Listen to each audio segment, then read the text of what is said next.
नमस्कार, मैं दिनकर ठाकुर आप सभी का फिर से स्वागत करता हूं आपके प्यारे से प्लेटफॉर्म जहां की हम लोग मिलजुल कर आप तक एक प्यारा सा कंटेंट पहुंचाने की कोशिश करते हैं जिसका नाम न्यूरल माइंड्स है। तो आज का जो टॉपिक रहने वाला है वो स्ट्रिंग्स रहने वाला है। स्ट्रिंग शुरू करने से पहले हम दो इंपॉर्टेंट चीजों को देखेंगे जिसका नाम है म्यूटेबिलिटी एंड इम्यूटेबिलिटी। म्यूटेबिलिटी क्या होता है? ये मतलब कि म्यूटेबिलिटी और इम्यूटेबिलिटी क्या होता है? ये दो चीज है जो कि बहुत ही इंपॉर्टेंट है पाइथन में, म्यूटेबिलिटी एंड इम्यूटेबिलिटी। मान लो मैंने क्या पढ़ाया था तुमको कि पाइथन में हर एक चीज क्या होता है? ऑब्जेक्ट होता है। क्या होता है? ऑब्जेक्ट होता है। और हर एक ऑब्जेक्ट किससे कहां से बिलोंग करता है? हर एक ऑब्जेक्ट का एक अपना प्रीडिफाइंड ब्लूप्रिंट टाइप ऑफ चीज होता है जिसको कहते हैं हम लोग क्लास। ठीक है। म्यूटेबल क्या होता है? जिसको कि तुम बनाने के बाद से चेंज कर सको, जिसमें कि चेंजेस पॉसिबल हो। म्यूटेबिलिटी किसको बोलेंगे? जिसमें कि चेंजेस पॉसिबल हो। चेंजेस पॉसिबल हो। और इम्यूटेबिलिटी जिसमें कि चेंजेस पॉसिबल ना हो, जिसमें कि चेंजेस इम्पॉसिबल है। ठीक, दो ये चीज हुई। बहुत ही मतलब इंग्लिश मीनिंग तो तुम भी समझते होगे और मुझे आशा है कि सभी समझते ही होंगे इंग्लिश मीनिंग को। लेकिन अब हम लोग देखते हैं ऑब्जेक्ट और क्लास के लेवल पे कि आखिर चीजें हो क्या रही हैं। मान लो तुम कोई ऑब्जेक्ट बनाए, जैसे कि एस लिखे, एस इज इक्वल टू लिख रहे हो क्या? Dinkar. S is equal to Dinkar लिख रहे हो। अब ये कौन सा डेटा टाइप है? एस का डेटा टाइप क्या है? एस का डेटा टाइप तुम्हारा हो गया, एस का डेटा टाइप तुम्हारा हो गया स्ट्रिंग। स्ट्रिंग है ये। एस भी एक स्ट्रिंग है। ठीक, ये किस क्लास से बिलोंग करता है? एस स्ट्रिंग क्लास से बिलोंग करता है। स्ट्रिंग क्लास से बिलोंग करता है। क्लियर सी बात है। ये स्ट्रिंग डेटा टाइप कौन सा है? String class. ये किस क्लास से बिलोंग करता है? स्ट्रिंग क्लास से बिलोंग करता है। अब मैं चाहूं कि डी को चेंज करके यहां पे पी कर दूं तो मैं नहीं कर पाऊंगा। डी को चेंज करके मैं नहीं पी बना पाऊंगा। मतलब एस इज इक्वल टू मैं ये नहीं कर सकता हूं। समझे? क्या होगा इस टाइम पे यदि मैं ये करने की कोशिश करता हूं किसी चीज का यूज करके, तो एक फिर से मेरा नया ऑब्जेक्ट मेरे मेमोरी के अंदर क्रिएट हो जाएगा। समझे इस बात को? यदि चेंजेस लाने की कोशिश करूं इस स्ट्रिंग में तो एक नया ऑब्जेक्ट फिर से उस चेंज के साथ क्रिएट हो जाएगा। सिंपल सी बात है। तो यहां मैं कंक्लूड क्या करूंगा कि स्ट्रिंग्स जो होती है, स्ट्रिंग इम्यूटेबल होता है, जिसमें कि तुम चेंज नहीं ला सकते हो। चेंज नहीं ला सकते हो। चलो एक बार कोड करके देखते हैं हम लोग। ठीक ना, कोड करके देखते हैं। यहां पे मैं लिखता हूं s is equal to Python. ठीक, और फिर क्या लिखता हूं? s is equal to s dot 0। अब ये क्या लिख रहे हो भैया? ये मुझे बताओ, ये मुझे बताओ। तो मैं लिखता हूं यहां पे जाइथन करना चाहता हूं और इसको मैं रन करता हूं तो देखना क्या होगा। थोड़ा टाइम लगेगा यार, पहली बार जब गूगल कोलैब में कोई चीज़ चलती है ना तो थोड़ा टाइम लगता है उन सब चीज़ों को होने में। तो थोड़ा वेट कर लेंगे। यहां पर चीज़ें होंगी क्या ये देखते हैं। देखो ये जो है ना जे नॉट डिफाइंड आ रहा है। जे नॉट डिफाइंड क्यों आ रहा है? क्योंकि हमने डबल कोट नहीं लगाया। अब देखो, अब फिर एक नया एरर तुम्हारे आएगा सामने। क्या एरर आ रहा है? String object does not support assignment. मैं चेंज नहीं कर सकता हूं, चेंज नहीं कर सकता हूं बिल्कुल, क्योंकि ये क्या है? इम्यूटेबल है। क्या है? इम्यूटेबल है। इम्यूटेबल, ये क्या है? इम्यूटेबल है। सिंपल सी बात समझ गए। इम्यूटेबल मतलब कि उसमें चेंज नहीं कर सकते हैं, वो चेंजेस एक्सेप्ट नहीं करेगा। स्ट्रिंग क्या होता है? इम्यूटेबल होता है। अब भैया आपने वहां पर एक चीज लिखा, आप मान लो लिखते हो s is equal to Python. ठीक, तो ये मेमोरी में कैसे स्टोर हो रहा है ये चीज हम देखेंगे। हम लोग देखते हैं इस चीज को। यहां पे ये क्या होगा कि हर एक चीज को वो इंडेक्स नंबर देता है। मेमोरी क्या करता है? ये जब चलेगा तो इसको हर एक इंडेक्स नंबर दिया जाएगा। PYT, सॉरी एक मिनट रुक जाओ, थोड़ा अच्छे से लिख देता हूं इसको। यहां पे तुम लिखते हो क्या,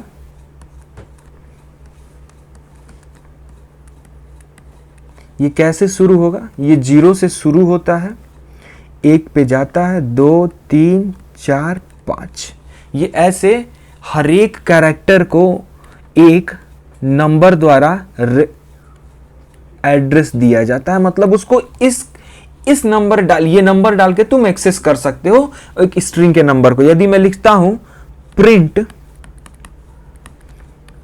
S0, तो मेरा प्रिंट हो जाएगा तुम्हारा, क्या हो जाएगा, P प्रिंट हो जाएगा, क्योंकि 0 पे क्या है, P है। अब तुम इधर से जब इधर जा रहे हो तो 0 से शुरू कर रहे हो, अब पीछे से तुम जब आओगे तो तुम किससे शुरू करोगे, माइनस से शुरू करोगे। यहां पे क्या होगा, -1 -2 -3 -4 -5 -6। अब मैं यहां पे लिखता हूं क्या, प्रिंट करो S ऑफ -6, तो वो सेम चीज तुम्हारा प्रिंट कर देगा, P प्रिंट कर देगा। ऐसे हम लोग हर एक कैरेक्टर को एक स्ट्रिंग के अंदर एक्सेस कर सकते हैं इंडेक्स के मदद से। चलो ठीक है। अब उसके बाद भैया आपने एक और चीज लिखा, एक हैशटैग डाला और उसके बाद से इम्यूटेबल लिख दिया और उसका कलर भी चेंज हो गया। ये हैशटैग डालने से क्या होता है कि वो कमेंट हो जाता है। वो कमेंट क्या कहते हैं भैया कोडिंग के अंदर, कमेंट होता है मेटा डेटा। क्या होता है, Meta data. Comment Meta data होता है। अब मेटा डेटा क्या है, तो ये डेटा अबाउट डेटा इसको बोलते हैं। अब ये भी भैया आप तो बिल्कुल टर्मिनोलॉजी डाले जा रहे हो मेरे ऊपर, कोई बात नहीं, समझा रहा हूं इस चीज को। मेटा डेटा क्या होता है मेरे भाई, यदि तुम कोई चीज, अभी मान लो तुमने कोड लिखा, बहुत सारा कोड लिख दिए तुम, और तुम उस कंपनी से रिजाइन देकर चले गए। उसके बाद से कोई नया डेवलपर तुम्हारे सामने आता है और तुम्हारे कोड को खोलता है, तो वो समझ नहीं पाएगा कि हाँ भाई तुमने क्या किया, ये क्या कर रहे हो, वो क्या कर रहे हो। तो ये कन्वेंशन होता है क्या मेरे भाई, कि तुम जब भी कोई कोड लिखते हो, कोई नया चीज या कोई नया आइडिया इंप्लीमेंट करते हो, कुछ भी नया डालते हो, तो उसमें अपने चेंजेस को हैशटैग लिख के कुछ भी कमेंट लिखते हो, समझाने की कोशिश करते हो, ताकि सामने वाला आदमी समझ जाए। जो चेंजेस लाए हो उस डेटा के अंदर वो बताते हो, ठीक, तो उसी को कमेंट कहते हैं। जैसे मैंने तुम्हें समझने के लिए लिख दिया कि इम्यूटेबल होता है स्ट्रिंग, तो हैशटैग इम्यूटेबल लिख दिया। तो तुम ऐसे कमेंट डाल सकते हो अपने कोड में। ये कमेंट चलता कैसे है, तो इसको कंपाइलर इग्नोर कर देता है। ये पाइथन के अंदर कंपाइलेशन फेज के अंदर ही इग्नोर हो जाता है, ठीक, ये आगे तक जाता ही नहीं है। तो चलो अब थोड़ा कोडिंग देखते हैं हम लोग। अब इंडेक्सिंग देखेंगे। इंडेक्सिंग क्या कह रहे थे भैया, इंडेक्सिंग क्या चीज है, वही यार जो मैंने तुमको बताया कि हर एक कैरेक्टर स्ट्रिंग के अंदर एक न्यूमेरिकल वैल्यू से उसको रेफरेंस दिया जाता है, मतलब उसको दर्शाया जाता है, ठीक। यदि आगे से शुरू करते हैं तो 0 से शुरू होता है, पीछे से शुरू करेंगे तो -1 से शुरू होगा पाइथन के अंदर। तो आओ, इस एरर को मैंने समझा दिया था तुमको। अब अगली चीज पे चलते हैं हम लोग। मैं क्या लिखता हूं, D इज इक्वल टू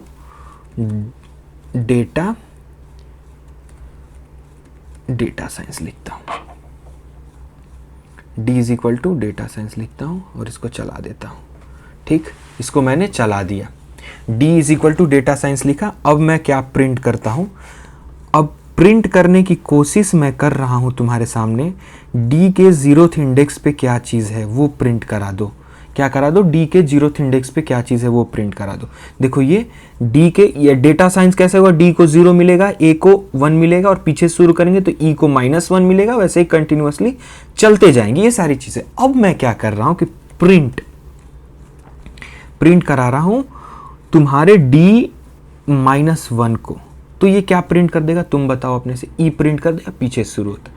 अब मैं प्रिंट करना चाह रहा हूं क्या, प्रिंट कहां, किस इंडेक्स के आप प्रिंट करना, किस इंडेक्स वाले कैरेक्टर को आप प्रिंट करना चाह रहे हो। तो D पे जाता हूं, स्क्वायर ब्रैकेट लगाऊंगा। अब मैं मान लो 4th कैरेक्टर को प्रिंट कर रहा हूं। अब तुम 4th कैरेक्टर सोचोगे कि D को 1 दे दोगे, 2 दे दोगे, 3 दे दोगे, 4 दे दोगे, A दे दो, तुम बोलोगे कि A है तुम्हारा 4th कैरेक्टर। बट यदि हम लेफ्ट हैंड साइड से शुरू इंडेक्सिंग करते हैं, यानी कि शुरू से करते हैं तो 0 से शुरू करते हैं। यदि डी को 0 दोगे तो तुम्हारा फोर्थ नंबर जो है एस करेक्टर पे आएगा और एस प्रिंट हो गया प्यार से। यहाँ पे कोई दिक्कत की बात नहीं है। आगे हम लोग अब देखते हैं, अब स्लाइसिंग देखेंगे इसके अंदर। स्लाइसिंग मतलब क्या? स्लाइसिंग का मतलब ये होता है कि किसी स्ट्रिंग के कॉन्टिन्यूअस कैरेक्टर को निकालना। अब ये क्या बात है? कॉन्टिन्यूअस कैरेक्टर को निकालने की बात ये होती है कि जैसे यहां पे मैंने पाइथन लिखा और यहां से मैंने py निकालना चाहता हूं, तो ये हो गया कंटिन्यूअस कैरेक्टर, इस स्ट्रिंग का एक पार्ट। ऐसी चीजें हम लोग निकालना यदि चाहेंगे पाइथन के अंदर, तो स्ट्रिंग के अंदर हम नॉर्मल सा फॉर्मेटिंग करते हैं और वो आ जाती है। सिंपल सी चीज देखो, फिर से मैं एक डिफाइन करता हूं, f is equal to data science मैंने करा, ठीक। अब क्या करता हूं, प्रिंट, देखो सजेशन आ गया, टैब दबाओगे वो प्रिंट भी हो जाएगा, प्रिंट f को मैं प्रिंट करना चाह रहा हूं, ठीक है। अब रिटर्न करूंगा तो डेटा साइंस प्रिंट हो गया। अब मुझे क्या चाहिए कि मुझे 0 से लेकर 7th कैरेक्टर तक चाहिए। क्या चाहिए मुझे? 0 से लेकर 7th कैरेक्टर तक चाहिए, ठीक। मैं क्या करता हूं, प्रिंट करूंगा। उसका नाम स्ट्रिंग का क्या दिया मैंने? f दिया है। f में कहां से? 0 से लेकर स्टार्ट करेंगे, कहां तक? 7 तक, ठीक है। अब देखो क्या प्रिंट होता है। 0 पे ये है 0 1 2 3 4 5 6 7। अब जो तुम्हारा, अब देखो यहां पे आओ, अच्छे से समझते हैं इसको। डेटा साइंस लिखा हुआ है, तो इसको चलो इसको इंडेक्स देते हैं 0 1 2 3 4 5 6 7। अब 7 तुम्हारा ई पर आ रहा है और प्रिंट तुम्हारा आंसर में क्या आ रहा है? डेटा SCI आ रहा है। बस देखो यहां से ध्यान से, डेटा SCI बस आ रहा है। तो जो तुम कहां से, जो ये जो पोजीशन देते हो ना तुम, यहां पे क्या लिखे थे मेरे भाई? F में से प्रिंट कहां से कहां तक जाना है? 0 से लेकर 7 तक जाना है। तो ये 7th इंडेक्स जो होता है ना, स्किप कर जाता है, एक्सक्लूसिव होता है, इंक्लूसिव नहीं, इसको इंक्लूड नहीं किया जाता, इसको छोड़कर 6th तक ही जाएगा वो। चलो बढ़िया, यहां तक समझ गए होगे, यहां तक बिल्कुल समझ गए होगे क्लियरली। अब एक चीज बताता हूं और तुमको देखोगे, ठीक। अब मैं इसी चीज को लिखता हूं, प्रिंट f, एक कॉलन देता हूं 7 तक। अब बताओ ये कहां? इसका वास्तविक मतलब क्या है ना, इसका वास्तविक, यदि मैं कुछ स्टार्ट पोजीशन पे, स्टार्ट देखो ना मेरा कर्सर कहां जा रहा है, स्टार्ट पोजीशन में कुछ नहीं डाल रहा हूं, मतलब कि वो 0 से ही शुरू होगा, ठीक। अब चलो, अब मैं प्रिंट कराने की कोशिश कर रहा हूं तुम्हारे सामने, प्रिंट कराने की कोशिश कर रहा हूं क्या? प्रिंट f, यहां 7 से लेकर, ठीक ना। अब देखना ये क्या देता है, मतलब कि 7th इंडेक्स से लास्ट तक, यहां पे कुछ नहीं लिखा गया तो लास्ट तक वो जाएगा। अब देखो, अब एक और चीज बताता हूं, प्रिंट करता हूं, प्रिंट f, स्क्वायर ब्रैकेट जाएगा, ये 2 डालेंगे -1, ठीक। अब देखना ये क्या प्रिंट कर देगा। ये क्या प्रिंट हुआ? ये रिवर्स पोजीशन, रिवर्स स्ट्रिंग, इसी डेटा साइंस को रिवर्स करके यहां पे प्रिंट कर दिया। अब भैया आप कर क्या रहे हो, मैं तुमको समझाता हूं। देखो, अब मैं लिख रहा था, मान लो स्ट्रिंग का नाम f इज इक्वल टू क्या है? डेटा साइंस है, ठीक है। मैं लिखता हूं प्रिंट f, स्क्वायर ब्रैकेट डालता हूं, एक यहां पे ये डालूंगा, ठीक। और ऐसे यहां पे जो चीज लिखूंगा, इसका मतलब क्या है? कहां से स्टार्ट करना है? स्टार्ट, ठीक। और यहां पे जो चीज मैं लिखूंगा, इसका मतलब है एंड करना है। और यहां पे जो चीज मैं लिखूंगा, उसका मतलब स्टेप, कितना छोड़ छोड़कर या कैसे प्रिंट करना है। यदि मैं -1 लिखता हूं तो ये पीछे से चलने लगेगा, स्टेप की जगह पे मैं -1 डालता हूं तो पीछे से चलने लगेगा। अब आओ देखो, स्टेप की जगह पे मैं 2 डालता हूं तो क्या प्रिंट होगा? प्रिंट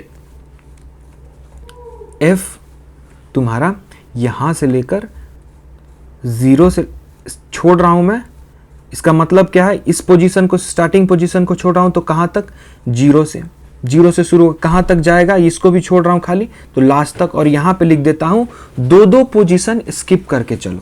तो देखो अब क्या DTSINE आ रहा आंसर ना, ये कैसे आ रहा है तुम्हारा आंसर, क्या आ रहा है, DTSINE आंसर कैसे आ रहा है तुम्हारा। एक्चुअल स्ट्रिंग क्या है यहाँ पे, डेटा साइंस, ठीक है।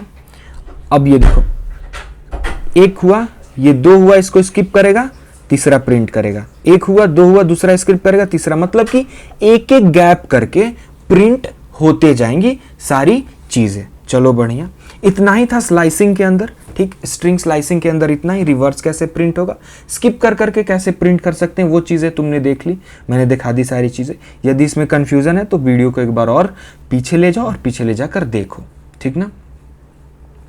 चलो आ जाओ अब ऊपर, अब आगे की चीज़ें और देखते हैं। जैसे कि अब कोई स्ट्रिंग है, मान लो मैं एक G इज इक्वल टू क्या लिखूं, न्यूरल माइंड्स लिखता हूं, और मान लो इसको A को भी यहाँ पे मैं कैपिटल कर देता हूँ, N को भी यहाँ पे मैं कैपिटल कर देता हूँ, न्यूरल माइंड से यहाँ पे। अब यहाँ पे आ गया, मैं लिखता हूँ, अब देखो इसको प्रिंट करा देता हूँ। सबसे पहले प्रिंट क्या होगा, G कर दो भाई मेरे, G को प्रिंट कर दो, ठीक है, न्यूरल माइंड्स हो गया, सॉरी, ठीक है। इसको एक बार हम चेंज कर देते हैं, यहाँ पे N कर देते हैं, अब फिर से प्रिंट करते हैं, ये न्यूरल माइंड्स हो गया। अब मान लो मैं लिखता हूं G डॉट लोअर, तो ये क्या प्रिंट करेगा, देखना, ये सबको लोअर केस में कन्वर्ट करके प्रिंट कर दे रहा है। अब G डॉट अपर मैं करूंगा, G डॉट अपर, तो ये क्या करेगा कि सबको अपर केस में कन्वर्ट करके प्रिंट कर देगा, सिंपल सी बात है। अब G डॉट टाइटल करूंगा मैं, तो देखना क्या होता है, G डॉट TITLE, ध्यान से देखोगे, इस चीज को ऑब्जर्व करोगे, देखो आगे वाले को बस कैपिटल रखा और बाकी सारे को ये स्मॉल कर दिया है। बीच में भी एक A कैपिटल था, M कैपिटल था, उस सिर्फ ये आगे वाले को कैपिटल रखा है और सबको स्मॉल कर दिया है, ठीक। यदि तुम G डॉट कैपिटलाइज करते हो, ये सारे फंक्शंस हैं स्ट्रिंग के। फंक्शंस क्या होता है कि यदि लगाओगे तो वो काम करेगा, अभी तक के लिए इतना समझ लो। फंक्शन के लास्ट में हमेशा ये वाला ब्रैकेट तुम डालोगे ही। कौन वाला ब्रैकेट, अभी दिखाता हूं, कैपी, देखो सजेशन आ जाता है, ये वाला ब्रैकेट में बात कर रहा था। फंक्शन के लास्ट में ये वाला ब्रैकेट तुम डालोगे ही। चलो देखो, ये भी क्या किया, सेम काम किया, न्यूरल माइंड्स में N को बड़ा कर दिया। यदि मैं इसके बीच में स्पेस दे देता, यहाँ पे स्पेस दे देता, तब देखना सारी चीज़ें कैसे चलती हैं। देखो न्यूरल माइंड्स वो, अब इसको लोअर करता हूँ तो स्पेस के साथ लोअर होता है, अपर करता हूँ तो स्पेस के साथ अपर होगा। यहाँ पे देखो, यहाँ पे बताओ क्या होगा, स्पेस डाल दिया तो वो M भी कैपिटल हो गया। अब कैपिटलाइज करता हूँ, देखो ये बस आगे वाले को कैपिटलाइज करता है। और टाइटल देख लो, टाइटल क्या करता है, यदि स्ट्रिंग के बीच में यदि कोई स्पेस आता है तो उसके बाद वाले स्पेस के बाद वाले कैरेक्टर को भी वो कैपिटलाइज कर देता है। लेकिन ये कैपिटलाइज फंक्शन जो है स्ट्रिंग का, वो ये काम नहीं करता है। चलो इतना समझ गए। अब देखो, यदि स्ट्रिंग में कहीं पे H इज इक्वल टू मैं लिखता हूं क्या, स्पेस स्पेस NURALMINDS स्पेस, ठीक, स्पेस डाल देता हूं और इसको मैं प्रिंट करा देता हूं, प्रिंट H। चलो देखना, स्पेस आगे भी है, इसके पीछे भी है, ठीक, स्पेस आगे भी है, इसके पीछे भी है। अब देखो मैं इसको प्रिंट कराता हूं, H डॉट स्ट्रिप करूंगा तो क्या होगा कि जितना स्पेस है इसके आगे पीछे वो सारा हट जाएगा। और ये नॉर्मल, यहां पे भी स्पेस था ओरिजिनल में और इसके बाद भी स्पेस था ओरिजिनल में, जो कि H डॉट स्ट्रिप करा मैंने तो जितना स्पेस था वो हट गया। अब देखो H डॉट L स्ट्रिप करता हूं, ठीक, तो क्या होगा ये देखना, जो लेफ्ट साइड का जो स्पेस होगा वो हट जाएगा।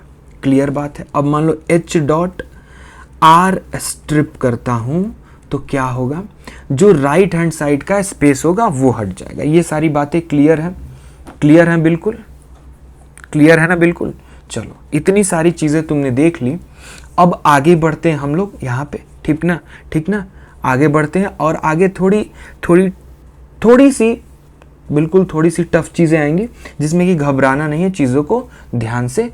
अब S इज इक्वल टू एक स्ट्रिंग डिफाइन करता हूं मैं, AI, ML, डेटा साइंस। ठीक है, अब आ जाओ, फिर क्या करता हूं, S डॉट स्प्लिट कर देता हूं। कैसे स्प्लिट करना है, किसके अकॉर्डिंग स्प्लिट करना है, तो कॉमा, किसके अकॉर्डिंग, कॉमा क्या है, कैरेक्टर है तो वो भी डबल कोट के अंदर होगा। अब देखो इसको प्रिंट करता हूं तो क्या होगा, ये जितनी सारी चीजें हैं वो अलग अलग कॉमा सेपरेटेड होके एक लिस्ट के अंदर प्रिंट होंगे। लिस्ट क्या है भैया, ये भी हम लोग नेक्स्ट आने वाले लेक्चर में देखेंगे। तब तक के लिए समझो कि लिस्ट एक कंटेनर है जो कि डेटा स्टोर करता है, डिफरेंट टाइप्स का, कॉमा सेपरेटेड है। ठीक, चलो ये सारी चीजें समझ गए। और अब देखो, अब एक और छोटी सी चीज देख लेते हैं। तो चलो, एक मैंने बहुत बड़ा एक स्निपेट लिख दिया तुम्हारे सामने, तुम भी सोच रहे होगे कि ये क्या है। इसको बड़े ही प्यार से हम लोग समझते हैं। एक स्ट्रिंग के साथ और फंक्शन होता है रिप्लेस। यहाँ पे देखो, यदि तुम होवर करोगे उन सब चीज़ों पे ना, तो इसके अंदर क्या रहेगा, फंक्शन के अंदर वो सारी चीज़ें दिखती हैं। किसको रिप्लेस करना चाहते हो, मैं इस स्ट्रिंग S में रिप्लेस करना चाहता हूँ I को इंडियन से, और ये मैं पता करना चाहता हूँ S डॉट फाइंड कि ये वर्ड लव मेरे उस स्ट्रिंग के अंदर है या नहीं। और मैं जो एक वर्ड लेटर को काउंट करना चाहता हूं अपने कंप्लीट स्ट्रिंग के अंदर, तो उसके लिए मैं काउंट फंक्शन का यूज किया हूं। ये सिंटेक्स देख लो और आंसर देखो क्या क्या आता है। चलो, सबसे लास्ट में आंसर 1 क्यों आया, आंसर 1 क्यों आया, अब देखो, क्योंकि लास्ट में यही फंक्शन तुम्हारा चला, तुम तो प्रिंट सब में लगाए नहीं थे तो यही आ गया। अब देखो, इसको यहां से हटाओ, S डॉट रिप्लेस को यहां से हटाओ, यहां लिखो S डॉट रिप्लेस। किसको रिप्लेस करना है, किससे, I को रिप्लेस करना चाह रहा हूं मैं इंडियंस से, चलो इसको चलाता हूं।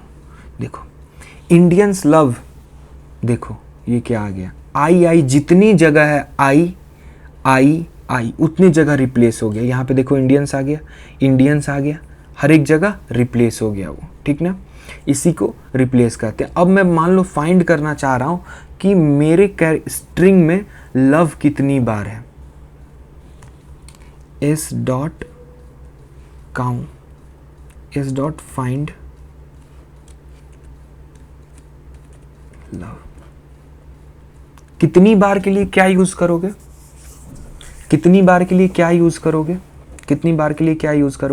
काउंट यूज करोगे। यदि कोई चीज उसमें है या नहीं, या कौन से इंडेक्स पोजीशन पे वो फाइंड करना हो, तो तुम फाइंड फंक्शन का यूज करोगे नॉर्मली। अब ये कैसे हो रही हैं चीजें वो मैं बताता हूं। यदि तुम फाइंड देखोगे, फाइंड मैंने लव करा है, तो इसको तो तुम गिन दोगे कि 1 पे आ रहा है, 0 I, और लव को तुम I को 0 पे रखोगे और लव को तुम समझ रहे होगे कि 1 पे होगा। बट यही गलती है, बीच में जो स्पेस है वो भी एक स्ट्रिंग ही है, उसको भी काउंट ही करेगा, वो कैरेक्टर ही है। उसको क्या दे देगा, PVM तुम्हारा I को 0 देगा, जो स्पेस दिए हो उसको 1 देगा, लव को 2 देगा। तो लव कितने इंडेक्स पोजीशन पे है, 2nd इंडेक्स पोजीशन पे। अब जो मैंने रिप्लेस करके एक स्ट्रिंग बनाया है, इंडियंस लव आई जहां पे है वहां इंडियंस रिप्लेस हो गया। तो अब बताओ मुझे कि ये S जो स्ट्रिंग है, अब देखो मैं प्रिंट करके दिखाता हूं, यहां पे प्रिंट S। अभी भी ये जो स्ट्रिंग है ना, आई लव इंडिया, वो S string I love India ही है। तो फिर ये कहां से इंडियंस लव आई के जगह पे इंडियंस रिप्लेस हो गया, वो क्या है भाई, मेमोरी के अंदर एक इंस्टेंट के लिए एक नई मेमोरी अलॉट की गई है और एक नया स्ट्रिंग बनाकर उसमें सेव करा गया है। चूंकि तुमने इस चीज को कोई रेफरेंस नहीं दिया है अपने रैम के अंदर, इसीलिए वो लॉस्ट हो गया है, और वो लॉस्ट हो गया तो डिलीट हो जाएगा, उसी इंस्टेंट के लिए तुम्हें दिखाई देगा। समझे इस बात को? नहीं समझे बिल्कुल। सुनो एक बात, मैंने क्या पढ़ाया तुमको कि स्ट्रिंग जो होता है इम्यूटेबल होता है, यानी कि उसको तुम चेंज नहीं कर सकते हो। मैं क्या किया कि एक स्ट्रिंग लिखा आई लव इंडिया, और मैं क्या कर रहा हूं कि एक फंक्शन होता है स्ट्रिंग से रिलेटेड रिप्लेस, मैंने उसका यूज करा और आई को रिप्लेस कर दिया इंडियन से, तो आंसर आ गया आई के जगह पे इंडिया, इंडिया लग के। तो मैं फिर अब चेक कर रहा हूं कि मेरा स्ट्रिंग एस चेंज हुआ है कि नहीं, तो मैं यहां पे उसको प्रिंट करता हूं स्ट्रिंग एस को, तो मुझे मिलता क्या है, आई लव इंडिया। लेकिन अब भैया कंफ्यूजन तो ये है, जो आपने चेंज करा वो चेंज हो गया, लेकिन वो हुआ क्या वास्तव में? सुनो, जिस इंस्टेंट पे तुम चेंज करने गए, क्या हुआ कि रैम के ऊपर एक मेमोरी बनी, और उसमें जो आई के जगह इंडियंस लग के एक तुम्हारा स्ट्रिंग स्टोर हो गया रैम के ऊपर। ठीक है, जैसे ही तुम एस डॉट रिप्लेस करे, एक नया ऑब्जेक्ट बना स्ट्रिंग टाइप का, और वो क्या स्टोर करा कि आई के जगह पे इंडियंस रिप्लेस होके वो स्टोर कर लिया। तो लेकिन अब भैया वो गया कहां? अरे इसीलिए तो हम उसका नाम देते थे, कोई नाम दे देते ना उस ऑब्जेक्ट का, X Y Z A B C D या रिप्लेस्ड, तो वो उसको डिनोट करता कि हाँ इसी मेमोरी लोकेशन पे स्टोर हुआ, तुम बाद में भी उसको एक्सेस कर पाते। यदि नाम नहीं दोगे तो खो जाएगा तो मेमोरी अपने आप को ऑप्टिमाइज करने के लिए उसे डिलीट कर देगी। क्लियर है ये सारी बातें? चलो आगे की ओर बढ़ते हैं अब। ठीक, आगे की ओर बढ़ते हैं। अब देखो एक दो फंक्शंस और हैं जो कि थोड़े कम इंपॉर्टेंट है, लेकिन पढ़ लो। एस इज इक्वल टू, मैं दिनकर ठाकुर लिखता हूं। सबसे इंपॉर्टेंट इसमें क्या है, इंडेक्सिंग और स्लाइसिंग है, और रिप्लेस जो हुआ म्यूटेबिलिटी इम्यूटेबिलिटी का कॉन्सेप्ट है। समझे इस बात को? अब मैं लिखता हूं एस डॉट स्टार्ट विथ, देखो यहां पे सजेशन मुझे आ जा रहे हैं, स्टार्ट विथ एस डॉट क्या स्टार्ट होता है, स्टार्ट विथ डी। मैं इस चीज को चलाता हूं तो देखना क्या आएगा, ट्रू। मतलब कि क्या, मेरा एस जो स्ट्रिंग है वो डी से स्टार्ट हो रहा है, तो इसका तुम आंसर क्या दोगे? मैं तुमसे पूछता हूं कि जो मेरा स्ट्रिंग एस है जो कि होल्ड कर रहा है दिनकर ठाकुर, क्या वो डी से स्टार्ट होता है? तो तुम हाँ या ना में जवाब दोगे, यानी कि बूलियन डेटा टाइप में तुम जवाब दोगे। तो सिस्टम भी हमें ट्रू या फॉल्स में ही जवाब दे रहा है। और एक फंक्शन आ जाती है इसमें प्यारी सी, एस डॉट, देखो यहां पे दूसरे नंबर पे है, टैब दबाओगे और एंड्स विथ आर, चेक करो, मैं डालता हूं के, सिंपल। देखो इसमें क्या होता है, फॉल्स आ गया, क्योंकि ये वो चीज एंड नहीं हो रही है दिनकर ठाकुर के से। तो इतनी सारी चीजें थी भाई स्ट्रिंग के अंदर इंपॉर्टेंट सी। ठीक, indexing, slicing, capitalisation, upper case, lower case, strip, यदि स्पेस हटाना है स्ट्रिंग के अंदर तो स्ट्रिप कर दो। ठीक, चलो इतनी सारी चीजें क्लियर हो जानी चाहिए, और ये भी हो जाना चाहिए क्लियर कि म्यूटेबिलिटी इम्यूटेबिलिटी में अंतर क्या है। यदि यहाँ पे स्ट्रिंग चेंज रिप्लेस द्वारा हुआ तो आखिरकार मेमोरी लेवल पे हुआ क्या? नहीं समझ में आई हैं सारी चीज़ें तो एक बार फिर से जाओगे, तुम कहाँ जाओगे? इस लेक्चर पे ही जाओगे, प्यार से देखोगे इन सब चीज़ों को, धीरे से एक बार बैक जाओगे और थोड़ा स्लोली देखोगे, समझोगे चीज़ों को, समझ में आ जाएगा। मिलेंगे ऐसे ही मज़ेदार से लेक्चर में, तब तक के लिए जय हिंद, वंदे मातरम।